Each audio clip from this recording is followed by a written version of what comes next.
Welcome to episode 15, season 2 of FountainCast, your bi-weekly podcast brought to you by your Fountain Hills Chamber of Commerce, striving to be your one-stop fountain of information about your business community here in Fountain Hills. I'm host Karen Anderson. And I'm co-host Hannah Toth. Be sure to stay tuned after this episode as well to hear about upcoming chamber events. In today's episode, we're here with Michael Bennett from Hot Diggity Dog Sitting. And he's here to share with us today about his business, his Fountain Hills story, and how he came to be here. So we're so excited to hear from Michael, and welcome to the show. Thank you both for having me. I appreciate it.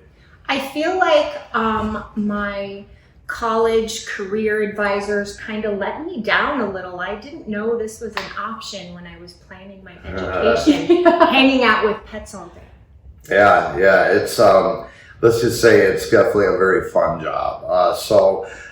We were mentioning kind of before, like when I went to college, I was actually looking at being involved in film, particularly filmmaking and film media studies.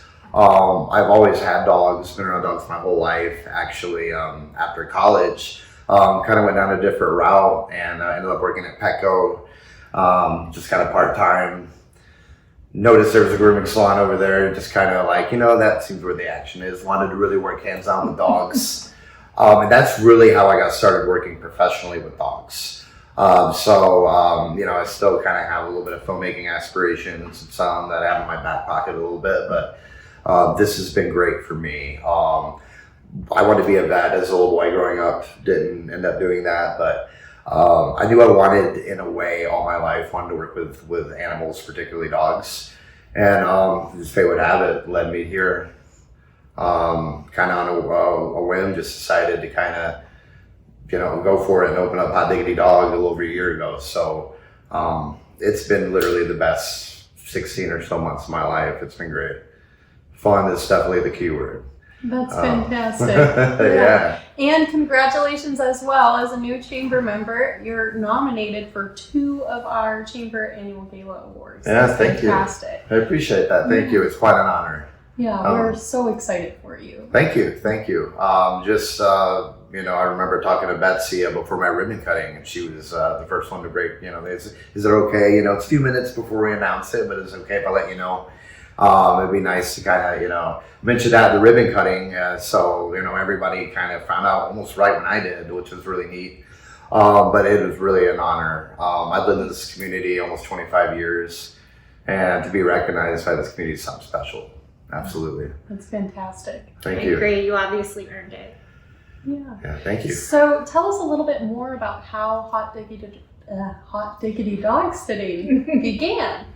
Yeah, absolutely. So kind of to follow up on Petco, I eventually lived in Seattle for a while and did some more work out there. Had a little bit of experience with sales. So I went up there and sold timeshare and some friends from college I was living with. It was kind of just like a blue life experience. Want to go somewhere else, kind of explore. Came back after a year. I wasn't really selling timeshare. Wasn't really my thing. I found out pretty soon on, especially all mobile. It was quite a job. How is Seattle? It's a little dreary there. It is. It rains almost every day. Yeah. So it's almost like the complete opposite of here. Mist to sunshine. It was gloomy. I like living there. Don't get me wrong, but it was gloomy. Would be the word I would use. So I was happy to come home after my timeshare job up there ended, and then started working here in town, another grooming salon. It was like one of those things where I was like, what am I going to do? I worked at another sales job for a while. Kind of figured out that sales was not something I really wanted to pursue long term. So I was like, let's go to what, I know and what I enjoy, which was working with dogs. So I ended up working here in town again. I'm a grooming salon for another couple of years, got a lot more experience. When I was working there was, I noticed a really big demand, I would say, for people looking for someone to watch their dogs, particularly when they go out of town. That was like the number one question I was asked, because I kind of would do it part-time when I was working full-time at the grooming salon. And that again, every time I walked my dogs around the fountain, that would be, do you know anybody? And I was like, you know what? I could be that somebody.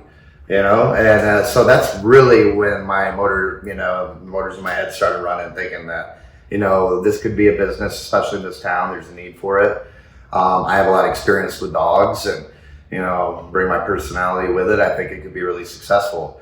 And so far, it's been, it's gone a lot better than expected, for sure. So it was really just like, again, kind of on the whim thing. I'm like, one day I kind of woke up one morning, I'm like, you know what, I'm going to do this. And I'm going to do it, and make it a career. And that was, I think, one morning, December 2021. And then, it was January, I think it was first or second week of January, I was in here talking to Krista Milashowski about how the chamber works and all that, and how I get signed up, and the rest is history. I know it's much less, I have dogs too, and other than a pet sitter, your only option is boarding, which I personally won't do. Sure.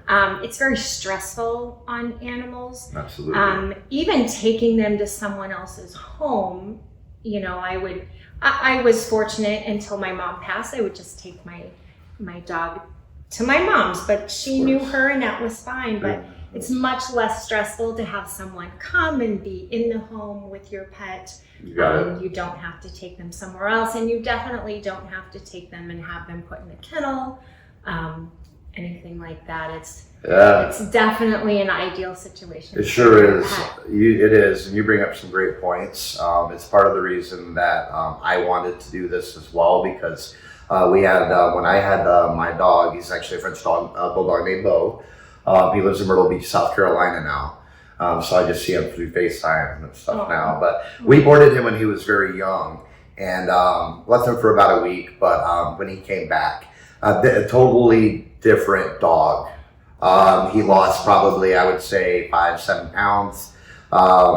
Just really lethargic. You could tell that it took a lot out of him, and he wasn't happy to be there. And we agreed as a family we're never going to board our dog again.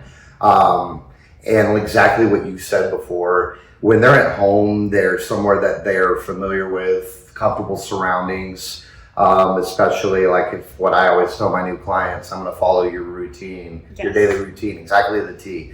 Because it's bad enough that you're leaving, and they're upset that you're leaving and, enough. So we're going to make this as easy as possible for them and try to stick as close to routine as possible so that they feel more comfortable that way. It's not so much as a shock to their system. Yes, especially very young dogs or older animals. They just don't handle it quite as well. And some dogs, regardless of age, cats are another one. They just don't do well outside of their environment. On a whole, it's just better that they're cared for in their home. Sure. I can't, speak for the dogs or cats, but I would think you drop them off somewhere like that. It's like, did I just get, abandoned? Yes. And it's just, pets, I've found, somebody that's had anxiety in the past, whatnot. Pets, are just like us when it comes to anxiety, mental health even. So it's like, you have to be cognizant of that. And then I don't know about you, but then I can't have fun on vacation if I'm worrying about my animal. I'm the same way. We had a really nice friend of ours that was really trying to help, but just wasn't able to come often enough to for Pepper, who's used to somebody being home at all times, my dog. So we did have like this 2-week vacation, and half the time I was thinking, oh my gosh, I hope she's okay. And I just wasn't able to enjoy my time either. Rightfully so, because we got home and she had eaten my door. So. Oh dear. Oh man, trying to dig herself out. That's definitely not a good thing to walk into. No. Yeah, but bad for furniture. Right. Yes, and that's another perk, I think, of using Hot Diggity Dog. When I am looking after your pets, you are having constant updates on how your pet is doing throughout the day. Whether you do overnights, you go with the check-in options. Every time I'm there, you're going to get a text from me and hopefully a cute picture too. So, you can, enjoy your vacation. I always say peace of mind is my middle name. So you make sure your fur babies or what have you are well taken care of, and you can enjoy your vacation without having to worry, stress about, is the pet eating my door or anything like that. Yes. Right. Or, so just that that their well-being, is, my biggest concern, and I want you to know they're always, when my care, you're always going to know how they're doing, all that kind of good stuff, constant updates. Perfect. And I think that's a good, big perk of my business. Yeah, I agree. absolutely. Sure. So speaking of perks of your business, I know you're called Hot Diggity Dog Sitting, Yeah. but I also happen to know that you watch any type of animal, really. That's correct, yes. So what have been some of the unique animals that you've watched? Yeah, so there's quite a few that I've added to the list, the recent ones actually. So obviously cats are a big part of my clientele, but I've also looked after desert tortoises. I believe I have 3 different ones of them. One's a big one named Mr. Tortoise. So that's really cool. I mean, so it's a lot of feeding them. They eat lettuce, just kind of making sure they're nice, hydrate their pool. They're coming out of hibernation Exactly. right about now. And this was, I think last July or August, so it's pretty hot. Right, perfect for the desert tortoise. They love the heat. So horses, actually, not really pet sitting horses, but feeding, tending to them. I have I have one client that actually lives kind of on a farm, so they have horses, goats, rabbits. So the goats are fun. I always try to, post some videos of the goats. They're quite a bunch of characters. Oh, there's something. If any of you never, kind of interacted with a goat, they're quite fun. They eat everything. And yes, they do. Eat everything. Let's see what I'm guinea pigs. I have a couple guinea pig clients. Let's see, bearded dragons. So a couple different reptiles. There's really no animal I will not watch. I was just in no size, I'm not going to discriminate against size or anything like that. The one thing I would be maybe a little, I'm not a big snake fan. I love animals, but I'm not the biggest snake guy. Especially we're here in Arizona, right in the snake pit almost. And but that's I would do it. I'd be like, do I have to handle it? But I would definitely. But they're pretty good. You feed snakes how? And I've done that before. I will feed them. I actually worked at Petco and a lot of the poor mice that you want to get bought, and it's like, oh my God, I know their feed them feet. what? Once a. They don't have to eat often. Right, so you could actually feed one and then Uh-huh. go in. Do they really need a pet sitter? I don't. You know what? That's a good question. I haven't pet sit a snake yet, That might be why. Yeah. But other than that, I'm pretty much game for any animal. It's just snakes have always been hey, I don't know. Self-sufficient. Yes, they are. But speaking of self-sufficient, a lot of my cat clients, it's funny, dogs, generally, when I do check-ins, usually 3 to 4 days. Cats, sometimes it's the client's you only have to come once every 3 days. Oh. Because this cat's so self-sufficient. Just come, make sure the litter box clean. The water and food usually lasts them up to a week, so it's just more of a maintenance routinely check because it's a very self-sufficient cat, this particular one. So just for example, so it varies per animal, too. So cats usually more independent. I actually have a couple cat clients I've never met before. Because when I come in, they hide or whatnot. So if Sue's hearing this, Sue, one of my clients, her cats, if they hear me coming in, they're like, I'm gonna go find my hiding spot. And they're very good at it. If a cat does not want you to find them, you will not find them. That's true. That's true. Very true. So it's when you get back, make sure they're eating the food and everything. It's they're fine. It's just, Right. Yeah. Cats are so funny. I actually, just for a friend, I watched a cat that was the same way. And the poor cat's name was Lucifer. But I never met him either. Never saw him. Just food bowl would be empty, so I knew he was eating. Yeah. There you go. As long as they're eating and drinking. Yeah, you might see present for you in the litter box or whatever. Not gonna say hi to you, but you can clean up after me. It's okay. Yeah, exactly. I feel like cats almost are cats have the kind of personality where they're that human has to clean up after me. Yeah. Some cats at least, they're silently judging you. Yeah. What are you doing? Right. I think dogs think of themselves as our pets and cats think of us as their pets. I think you're right. Yeah. That's a good way to put it. I don't disagree with that. I don't either. I'm more of a dog person, I guess, but really I like anything that's fuzzy. If it's fuzzy, I love it. I'm right there with you there. We do have cats up in Mormon Lake, and you kind of have to keep the mice population down, but Sure. ours are all a little too friendly, so you would see them, but they are very bossy. Cats are pretty bossy. Oh yeah, definitely. Well, dogs are definitely more easygoing, I would say, Yes. generally speaking. Yeah, they're more of a people person. Yes. You got that right. So I'm sure you have some good stories. What is your best pet story? It could be Best dog pet or story, cat, yeah. or tortoise, or The first guinea one. pig. The first one that comes to mind, it wasn't really funny at the time. I feel like it's kind of funny now. So just the intro there. So I was walking she's a American bully named Maya, a really sweet dog, but she's very, she doesn't know her own strength for one thing. So she's the kind of dog, we were working with her, she's a lot better now, but would just pull, and she sees a dog, she'll lose her mind. Things like that. So a walk with her is always very interesting, to say the least. So we're walking just one day, and I look down, she's kind of hobbling a little bit. And of course, I'm like, oh no. I look down, and I know you're all probably familiar with choyas, but she has a giant choya about the size of my fist. For you listening, I can see about it. It's, pretty about the size of your fist, just embedded right into her foot. And I'm just like, oh boy, what am I going to do? Poor thing, I feel bad for the dog. She's looking at me like, help. I'm, in my pockets, so I don't really have anything. So I'm thinking like, I'm going to take my shoe off and try to just kind of swat it out.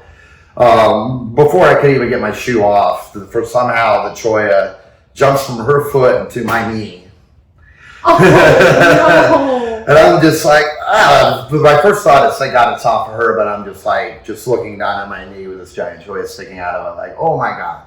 And if you've ever had a choya jump on you, it feels really terrible. Yeah, not fun. No, not at all. You're looking at it, and there's like really nowhere to get it off.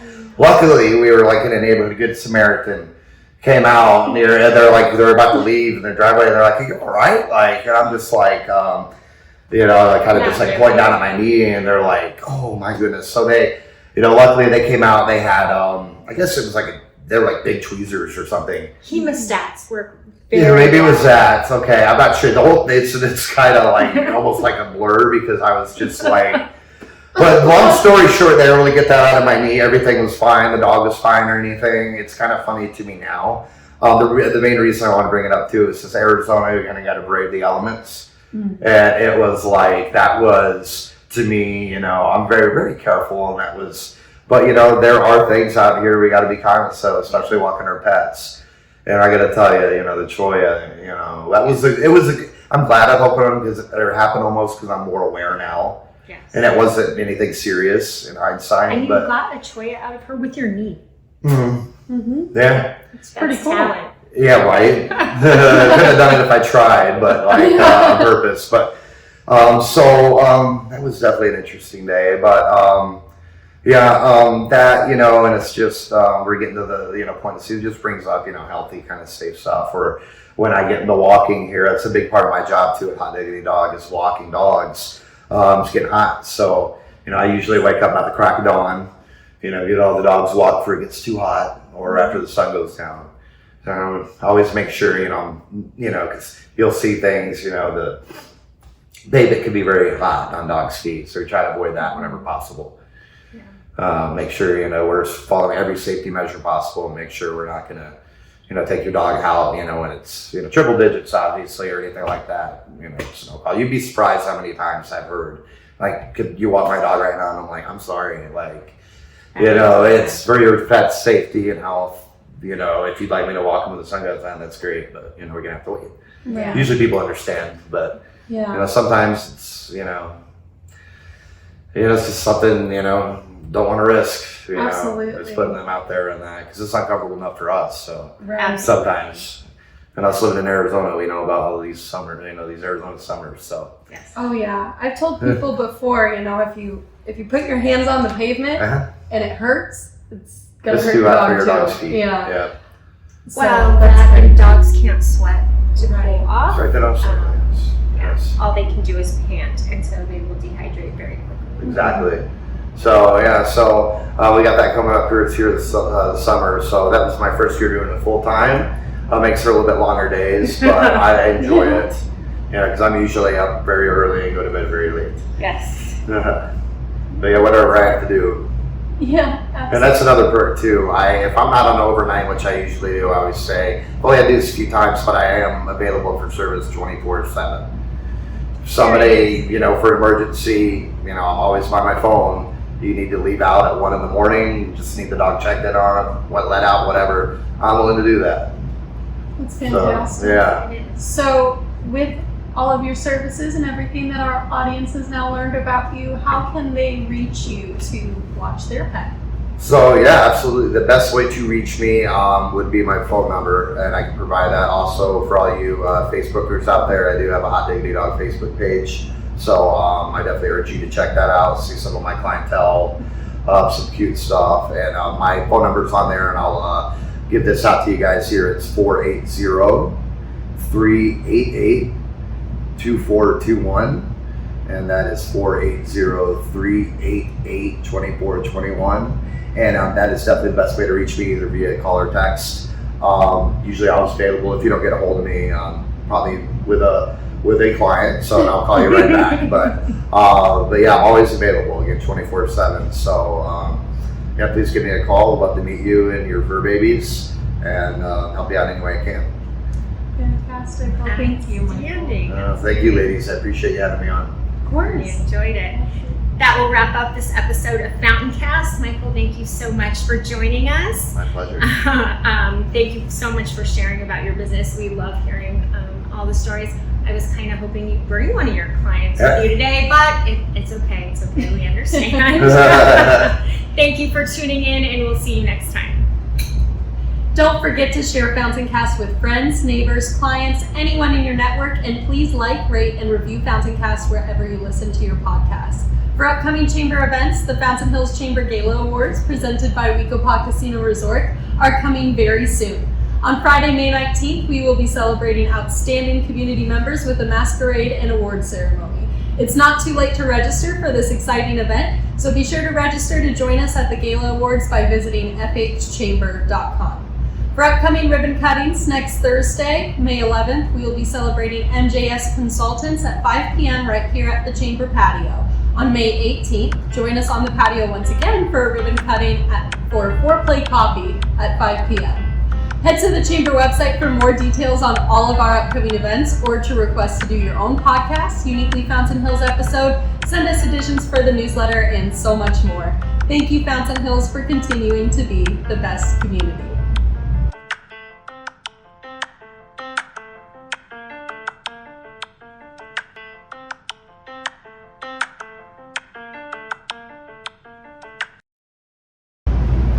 Yay, go team! All right.